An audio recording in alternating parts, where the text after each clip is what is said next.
Hello friends, today we will discuss about sag. Transmission line में sag क्या होती है। तो चलिए शुरू करते हैं। A vertical distance between two point of support of the transmission tower and the lower peak point of conductor is called sag. पहले आपको सैग के इमेज दिखा देते हैं।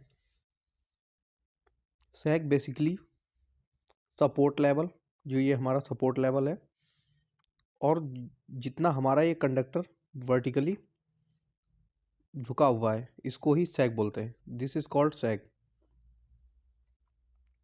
How to calculate sag? Sag calculate by this formula. S is equal to WL square upon 8T, where T is equal to tension, W is equal to weight of conductor, L is equal to length of conductor. Working stress जो हमें calculate करनी होती है, working stress जो होती है ultimate stress upon safety factor. And safety factor किस तरह से कैलकुलेट करते हैं? Safety factor is equal to puncture voltage upon flash over voltage. Working tension is equal to working stress गुणे cross section area of conductor. तो इस तरह से हम सैग को कैलकुलेट करते हैं।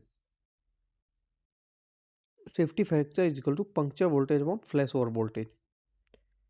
For pin type insulator the value of safety factor is about 10। Puncture voltage जो होता है, the voltage which with the air around insulator break down and flash over take place shorting the insulator is called flash over voltage.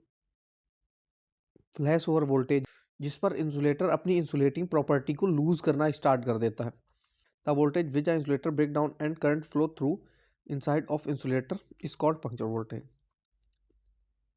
तो puncture voltage होता है insulator अपनी insulating property को खो देता है।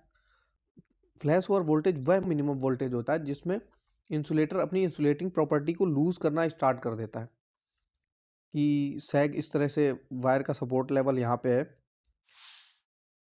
वायर का सपोर्ट लेवल यहाँ पे है और वायर्स कितना ज़्यादा नीचे से आए हुए हैं। तो सैग का बेसिकली सैग और टेंशन के बीच में रिलेशन होता है। यह है टेम्परेचर का एक्सेस। अगर टेम्परेचर बढ़ेगा तो सैग बढ़ेगा, अगर सैग बढ़ेगा तो टेंशन घटेगा। ये टेम्परेचर, सैग और टेंशन के बीच में रिलेशन है। Thank you.